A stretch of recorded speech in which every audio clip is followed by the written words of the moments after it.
Hello, welcome to online classes. So as you all know, we are discussing Delhi सल्तनत. दिल्ली सल्तनत में हमने कई तरीके के किंग्स के बारे में चर्चा कर ली. स्लेव डायनेस्टी देख ली, हमने तुगलक डायनेस्टी भी देख ली. हमने पिछले पार्ट में फिरोज तुगलक के बारे में देखा था. क्या देखा था हमने पिछले लेक्चर में देखा था फिरोज तुगलक के बारे में कि वो टैक्स वगैरह पब्लिक वर्क में चलता था, कई तरीके की चीजें करी उसने, एजुकेशन मोन्यूमेंट्स रिपेयर करवाए, पर्शियन में जो है संस्कृत टेक्स्ट को पर्शियन में ट्रांसलेट करवाया और फिर वो डेथ होगी उसकी 1388 कॉमन एरा. अब इस पार्ट में हम देखेंगे तिमूर्स इन्वेजन. आ जाइए देखते हैं किस तरीके की यहाँ पे चीजें होती है.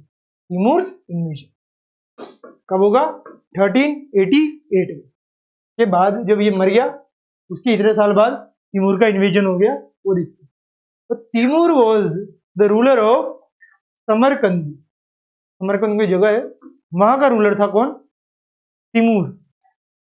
रीजन इन सेंट्रल एशिया में कोई रीजन है, वो कजाकिस्तान, किर्गिस्तान, तुर्कमेनिस्तान, वो सारी जो जगह है वहां पे ही ऐसी कोई जगह थी समरकंद. वहां का शासक था या रूलर था तिमूर, सेंट्रल एशिया. अब इन 1398 ही इन्वेडेड इंडिया. इंडिया को उसने इन्वेड किया एंड अटैक्ड दिल्ली. दिल्ली पे क्या किया उसने? अटैक कर दिया Timur. He took a large amount of wealth and prisoners to Samarkand. अब उसने क्या किया? बहुत ज्यादा वेल्थ इकट्ठा कर ली और प्रिजनर्स लोगों को लेके यहाँ से चला गया दूसरी जगह पे ताकि उनसे काम वगैरह करवा पाएगा. अब देखिए आगे क्या होता है. Search and surf name some towns founded by Firoz Shah Tughlaq. आप देख सकते हैं कई तरह की चीजें होंगी. यहाँ पे हम आगे अभी देख रहे हैं. The attack by Timur completely ruined the Tughlaq dynasty. तो जो तुगलक डायनेस्टी था ना, उसे कंप्लीटली क्या किया गया? रूइन कर दिया गया. किसके द्वारा? तुगलक डायनेस्टी के द्वारा उसे रूइन कर दिया गया. Though they still continued to rule for some more time. अब जो है तिमूर के द्वारा तुगलक डायनेस्टी को अच्छी तरह से खत्म तो कर दिया गया, but they continued to rule for some more time. थोड़ा टाइम तक और तुगलक वाले रूल किए. They never manage to recover their power. मगर वो दोबारा से रिकवर पावर करने में कामयाब नहीं रहे. कुछ कुछ रूल करते थे बट कुछ ज्यादा नहीं कर पाते. Because Timur left behind Khizr Khan as his deputy in India. Timur तो चला गया, उसने अपना खिजर खान को इंडिया में डिप्टी की तरह दिया. अब इन 1414 क्या हुआ? Khizr Khan conquered Delhi and started the Sayyid dynasty. तो खिजर खान ने क्या किया भाई? दिल्ली को कॉन्कर कर लिया और सैयद डायनेस्टी बना दी. जो तिमूर को डिप्टी था, इंडिया में छोड़ के गया था, उसने दिल्ली को कॉन्कर करके सैयद डायनेस्टी बना ली. अब दिस फोर्थ डायनेस्टी जो आई है सैयद डायनेस्टी, इससे पहले हमने कितनी डायनेस्टी पढ़ी? ऐबक की डायनेस्टी पढ़ ली हमने. हमने क्या पढ़ा? हमने उसके बाद खलजी की डायनेस्टी पढ़ी थी, फिर उसके बाद हमने तुगलक की डायनेस्टी पढ़ी और ये अब सैयद डायनेस्टी. तो 4 डायनेस्टी हमने पढ़ ली है. अभी चौथी डायनेस्टी जो सैयद डायनेस्टी है, दिल्ली सल्तनत was in power from 1414 to 1451 तक. इस सैयद डायनेस्टी में दिल्ली सल्तनत में पावर चलती रही. अब आ जाइए जो हम देख रहे हैं सैयद डायनेस्टी, उसमें किस किस तरीके के रूलर आए, उन सब के बारे में हम क्या करेंगे? चर्चा करेंगे. आ जाइए चर्चा करते हैं. द सल्तनत बिकेम वीकर. जो सल्तनत थी ना वो क्या हो गई भाई? वीक हो गई, बिल्कुल कमजोर पड़ गई. ड्यूरिंग दिस पीरियड, इस पीरियड में जो सल्तनत है बहुत ज्यादा वीक पड़ी. खिजर खान जो था जिसने सल्तनत बनाई थी Sayyid dynasty, and his successors spend their time trying to control the rebellions in different parts of the kingdom. क्योंकि जितने भी खिजर खान थे और उसके सक्सेसर थे, ये सारे के सारे जो है रिबेलियंस को रोकने में ही लगे रहते थे. तो इनके काल में ज्यादा कुछ अच्छा हुआ नहीं, इन्होंने कुछ ज्यादा अच्छा किया भी नहीं. Khizr Khan was succeeded by 3 rulers. Mubarak Shah Syed. क्या हुआ फिर? खिजर खान को जो है सक्सेड किया किसने? मुबारक शाह सैयद ने, फिर मोहम्मद शाह सैयद ने, और फिर अलाउद्दीन आलम शाह सैयद ने। इन तीनों ने क्या किया भाई? इसको सक्सीड किया। इन 1451 जब इसका कार्यकाल खत्म हुआ सैयद डायनेस्टी का, Afghan chief Bahlul Lodi defeated Alauddin Alam Shah who was the last ruler of Sayyid dynasty. कौन? अलाउद्दीन आलम शाह सैयद। ये जो है लास्ट रूलर था सैयद डायनेस्टी, उसे बहलूल लोडी जो अफगान का था चीफ, उसने हरा दिया एंड फाउंडेड लोडी डायनेस्टी। और क्या किया अफगान वालों ने? बहलूल लोडी ने लोडी डायनेस्टी को फाउंड किया। तो अगर आपसे पूछा जाए कि भाई लोडी डायनेस्टी का फाउंडर कौन था, तो आप क्या बोलेंगे? बहलूल लोडी। तो चलिए लोडी डायनेस्टी को भी हम एक बार देख ही लेते। यहां से लेकर यहां तक चली थी 1526 तक। चलिए अब इसमें आगे देखा जाए तो Lodis were the fifth and the last dynasty of the Delhi Sultanat period. ये सबसे ज्यादा लास्ट डायनेस्टी है। मैंने आपको पेज पे बताया था, सारी के सारी तारीखें, सारी के सारे डेट, टाइमलाइन सब दिखाई थी मैंने आपको। उसमें भी लोडी सबसे एंड में था। तो लोडी डायनेस्टी जो है 5वीं डायनेस्टी, चौथी तो ये हो गई सैयद, 5वीं ये। अभी लास्ट डायनेस्टी दिल्ली सल्तनत की भाई। तो they were the only Afghan dynasty of this period and consisted of 3 rulers, Bahlul Lodi, Sikandar Lodi and Ibrahim Lodi. ये 3 ही रूलर्स यहाँ पे आए दिल्ली सल्तनत। इन 1489, क्योंकि 1451 में आए, अब 1489 में जो बहलूल लोडी है जिसने ये बनाई, वो सक्सीडेड बाय हिज सन। इसका जो सन है सिकंदर लोडी, उसने इस डायनेस्टी को संजो के रखा। फिर उसके बाद इब्राहिम लोडी आया, और इब्राहिम लोडी वाज सिकंदर लोडी सन था, सिकंदर लोडी का बेटा था इब्राहिम लोडी। वो सक्सीडेड हिम इन 1570। 1517 में किसने? इब्राहिम लोडी ने सिकंदर लोडी को सक्सीड किया। तो अभी इब्राहिम लोडी जो है उसका राज चलेगा। दे इशूड कॉइन्स, उन्होंने क्या किया भाई? कॉइन्स को इशू कर दिया। Standards of measurement which were used till Mughal time, उन्होंने कुछ स्टैंडर्ड्स ऑफ मेजरमेंट भी इशू किए। भाई इस तरीके से मेजर होगा सब, और आप इस तरीके से सारी चीजें करोगे। ये होने लग गया वहां पे। अब इन 1526 में देखिए क्या हुआ। The first battle of Panipat हो गया। 1526 में क्या हुआ देखिए, the first battle of Panipat हुआ, was fought between Ibrahim Lodi and Babur. जैसा कि मैंने आपको बताया था, लोडीज जो है ना, लोडीज, इन्होंने क्या किया था? इन्होंने, जैसे कि मैंने आपको बताया भी था, इब्राहिम लोडी है वो मदद मांगेगा बाबर से फर्स्ट बैटल ऑफ पानीपत में। Babur was a descendant of Timur. Timur था ना, उसका ये डिसेंडेंट था। And the ruler of Fergana in Central Asia. Fergana जो सेंट्रल एशिया में, उसमें ये रूलर हुआ करता था बाबर। ठीक है, इमर्ज्ड। तो इन दिस बैटल, ये जो बैटल था ना, जो रूलर था फरगाना उसका, बाबर ने क्या किया? Emerge victorious and Ibrahim Lodi was killed. क्योंकि इब्राहिम लोडी से लड़ने के लिए बहुत से लोग आ रहे थे। बाबर से किसी ने मदद मांगी होगी कि भाई हमारी मदद करो। बाबर आ गया लड़ने। बाबर और इब्राहिम लोडी के बीच में बाबर और इब्राहिम लोडी के बीच में युद्ध हो गया। अब युद्ध हुआ तो इब्राहिम लोडी हार गया, लोडी डायनेस्टी का पतन हो गया और मुगल एम्पायर शुरू हो गया। तो he is the only sultan of India to die in a battle. Ibrahim Lodi एक ऐसा सुल्तान था जो पहला सुल्तान बना जो मरा इसी बैटल में। अदरवाइज हर कोई एक्सीडेंटली मर जाता था, बीमारी से, किसी और वजह से, मगर किसी की बैटल में डेथ नहीं हुई। इब्राहिम लोडी की हो गई। विद इब्राहिम लोडीज डिफीट, जो 1526 में फर्स्ट बैटल ऑफ पानीपत में हो गई, the ruler of not just the Lodis but also that of the Delhi Sultanat came to an end when Babur established Mughal dynasty in. तो दिल्ली सल्तनत खत्म, लोडी डायनेस्टी जो आखिरी थी वो भी खत्म हो गई, और अब मुगल डायनेस्टी आने लग गई अंडर बाबर 1526 के बैटल ऑफ पानीपत के युद्ध के बाद। तो चलिए मुगल डायनेस्टी अब आ चुकी है, ये हमने देख लिया। मगर हम तो यहाँ पे क्या पढ़ रहे हैं, दिल्ली सल्तनत के बारे में, मुगल डायनेस्टी तो पढ़ ली रहे, हम सिर्फ ये देख रहे हैं कि मुगल डायनेस्टी कब आई, जब दिल्ली सल्तनत का अंत हो गया, बाबर ने अंत किया 1526 में, फर्स्ट बैटल ऑफ पानीपत। अब एक क्लोजर लुक है भाई, ये देखेंगे, हमें तो सिर्फ इनकी बारे में चर्चा करनी है, तो हम क्या देखेंगे अब, एडमिनिस्ट्रेशन देखेंगे कि भाई एडमिनिस्ट्रेशन किस तरीके का था, and consolidation under the Khaljis and Tughlaq. तो भाई खलजीज तुगलक इनका एडमिनिस्ट्रेशन किस तरीके का था वो भी हम देख लेते हैं कि भाई किस तरीके से ये रहा करते थे।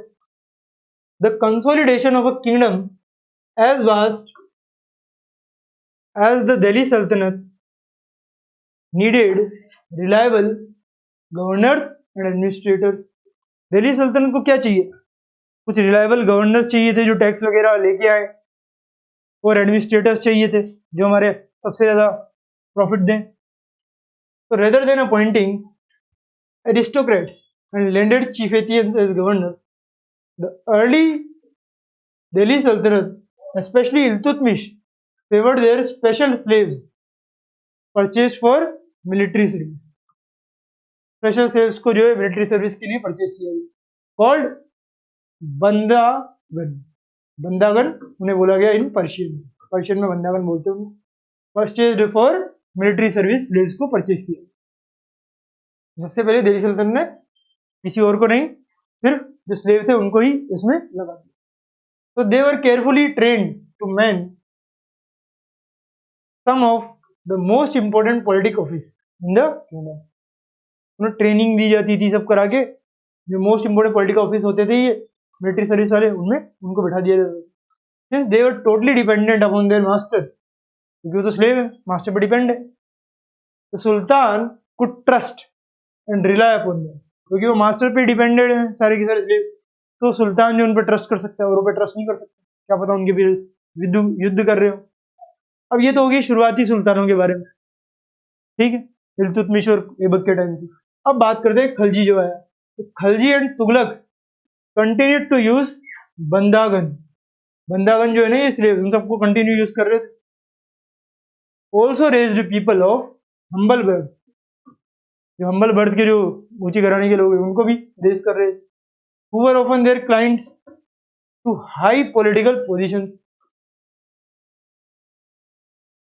उनके जो बर्थ में सब उन सबको भी रेज कर रहे थे और उनको पॉलिटिकल पोजीशंस दे रहे थे। दे वर अपॉइंटेड एज जनरल्स, उनको जो है जनरल की तरह अपॉइंट कर दिया जाता है, गवर्नर्स की तरह, उनके भी बेटा बेटियों को, इस तरीके स्लेव में भी बेटा बेटियों को अपॉइंट करते थे। However this also introduced an element of political instability, but इस तरीके से जब किया जाता था ना तो पॉलिटिकल इंस्टेबिलिटी होती थी, लोग उनकी नहीं सुन पाते थे कि भाई आप एक इनकॉम्पिटेंट बंदे को बिठा रहे हो, it is not good for our administration. Slaves and clients, ये क्लाइंट्स थे हम्बल बर्थ वाले, जो स्लेव्स थे जिनके बारे में मैंने आपको बताया, for loyal to their masters and patrons, ठीक है, but not to their heirs. Heirs मतलब जो उनके पूर्वज थे, जो उनके थे उन सबसे वो अलग थे, मास्टरों के ही सिर्फ लॉयल थे। New sultan had their own servants, new sultan के तो अपने खुद के नौकर चाकर थे। As a result the accession of a new monarch often saw conflict between the old and the new nobility. अब जब एक्सेशन होता था एक नई मोनार्क, तो मोनार्क के सामने समस्या थी, एक तो नई नोबिलिटी और एक ओल्ड नोबिलिटी की। भाई अभी नए नोबल निकालेंगे तो ओल्ड नोबल नाराज हो जाएंगे, तो उनमें कन्फ्लिक्ट चलता रहता था। ओल्ड नोबल कहते थे कि आप न्यू नोबल को ज्यादा प्रेफरेंस दे रहे हो, हमें नहीं, और न्यू नोबल कहते थे कि आप ओल्ड को काई को रख रखा है, हम तो न्यू, हमें रखो बस, ओल्ड को हटाओ। तो ऐसे कन्फ्लिक्ट जो है चलते रहते थे इन लोगों में। The patronage of these humble people by the Delhi सल्तनत also shocked many elites and the authors of Persian Tariq criticized the Delhi Sultan for appointing the low and base born to high office।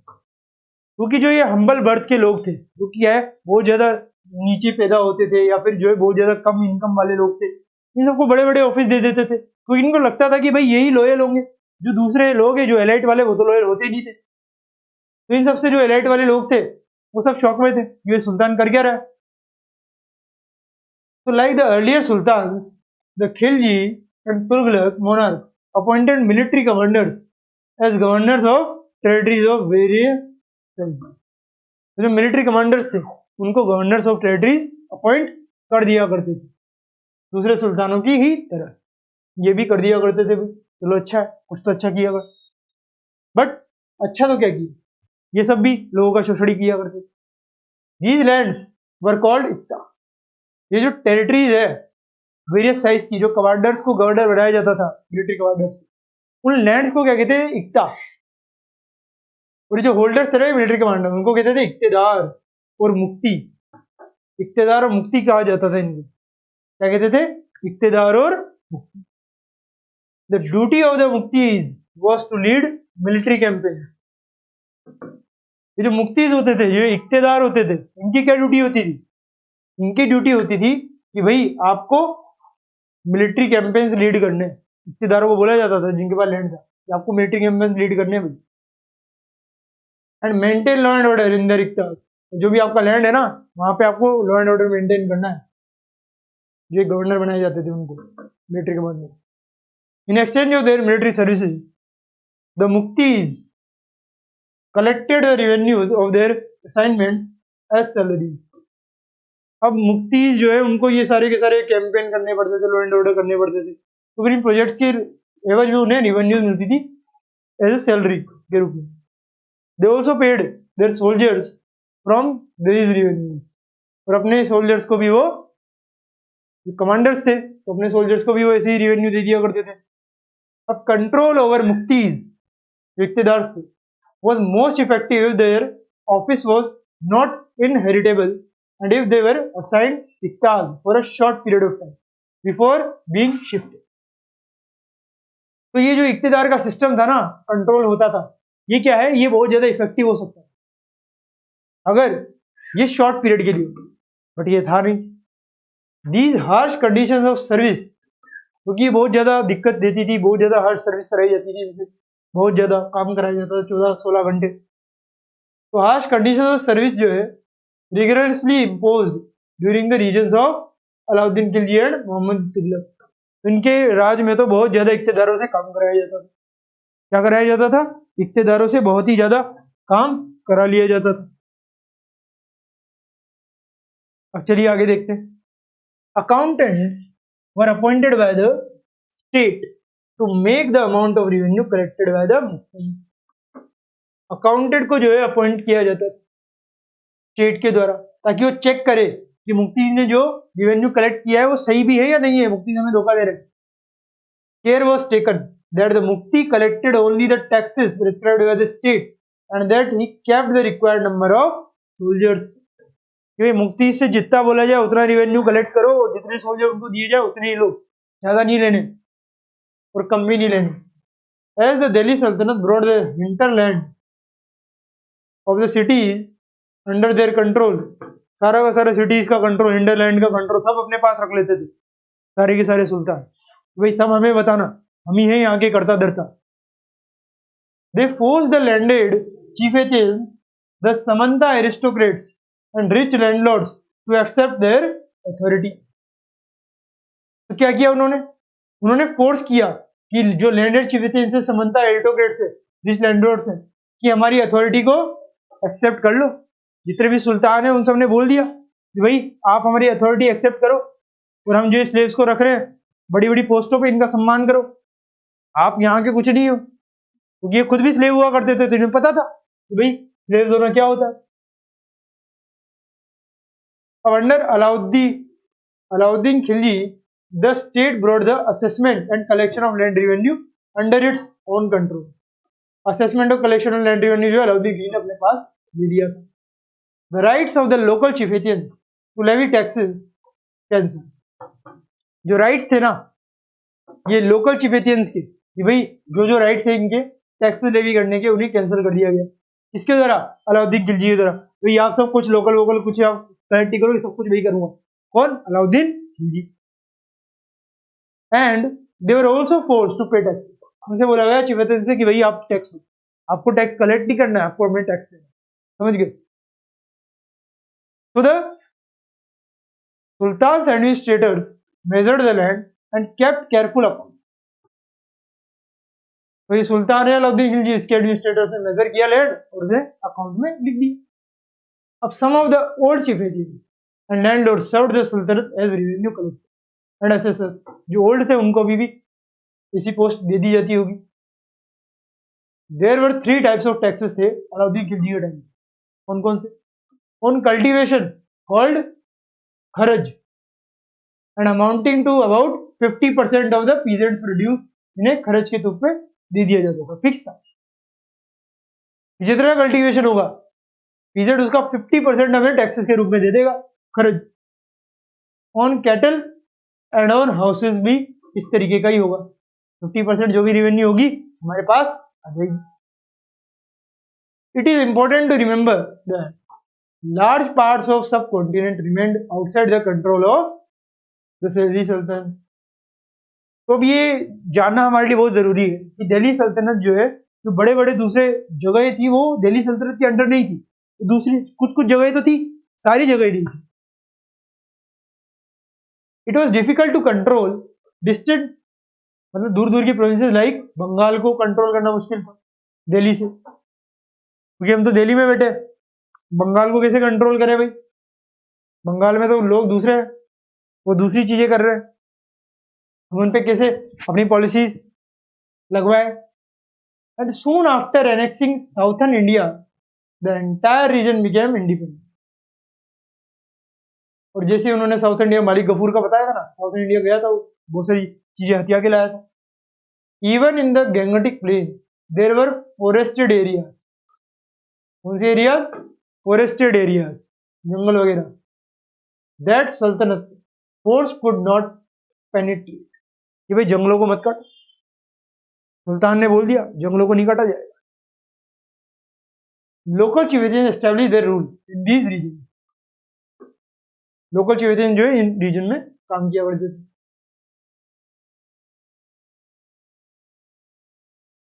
Sometimes rulers like Alauddin Khilji and Muhammad bin Tughlaq could force their control in these areas, but only for a short duration. मगर ऐसा भी नहीं कि हमेशा के लिए बोला जाता था कि भाई सल्तनत फोर्स पेनिट्रेट नहीं करेगी। कुछ कभी कभी बार तो कर भी लिया करते थे, कभी कभी बार क्या होता था कि कर भी लिया करते थे ऐसी चीज, ठीक है। अब the Mongols under Genghis Khan. कौन? चंगेज खान का नाम आपने जरूर सुना, मंगोल का रूलर हुआ, उसने इन्वेड किया Transoxiana in north east Iran में 1219 में, एंड द दिल्ली सल्तनत face their onslaught soon after. पहले तो इसको किया, फिर दिल्ली सल्तनत पे भी आने की कोशिश करी उसने, ठीक है। हम मंगोल्स अटैक्स ऑन दिल्ली सल्तनत, ये तो तुमने तो बचा लिया था, बट फिर अटैक कर दिया। Increase during the reign of Alauddin Khalji के टाइम पे, in the early years of the Muhammad bin Tughlaq rule. और अलाउद्दीन खिलजी के टाइम में मंगोल पे जो है, मंगोल ने जो अटैक किया इंडिया में कई बार। This for the two rulers to mobilise a large standing army in Delhi, which posed a huge administrative challenge. तो ये सारी लार्ज स्टैंडिंग आर्मी को हमें एक जगह से दूसरी जगह पे ले जाना है, बहुत ही ज्यादा मुश्किल है, बहुत बड़ी army. Let us see how the two सल्तनत डील्ड विद दिस, कि भाई किस तरीके से एक जगह से दूसरी जगह पे ले जाना है। तो सल्तनत in the 15th and 16th century, इसकी बात करेंगे, इसकी बात करेंगे कि 15th और 16th सेंचुरी में किस तरीके की सल्तनत हुआ करती थी। यहां पे देखिए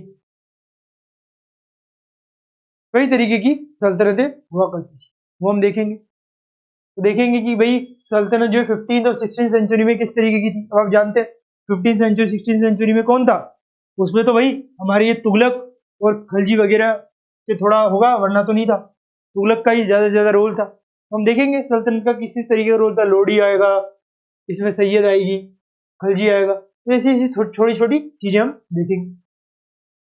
अब ये सारी चीजों में आपको जो बात कर रहा हूँ, इसमें हम ये देखेंगे तुगलक, सैयद, लोडी डायनेस्टीज, आगरा, दिल्ली के बारे में बात करेंगे, अफगान राजपूत, ये सब हम बात करेंगे। फिर उसके बाद हमारी क्या होगी, एक्सरसाइज होगी, ये सारे के सारे क्वेश्चन आंसर होंगे, ठीक है। ये सारे क्वेश्चन आंसर्स, जो ये एक्सरसाइजेज है वो, और ये सब हम करेंगे हमारे नेक्स्ट पार्ट में, ठीक है। तो क्वेश्चन आंसर्स बाकी है और हमारा सारा चैप्टर हो चुका है और ये एक टॉपिक बाकी है, ठीक है। ये हम करेंगे हमारे नेक्स्ट पार्ट में। तब तक के लिए thank you very much, have a nice day.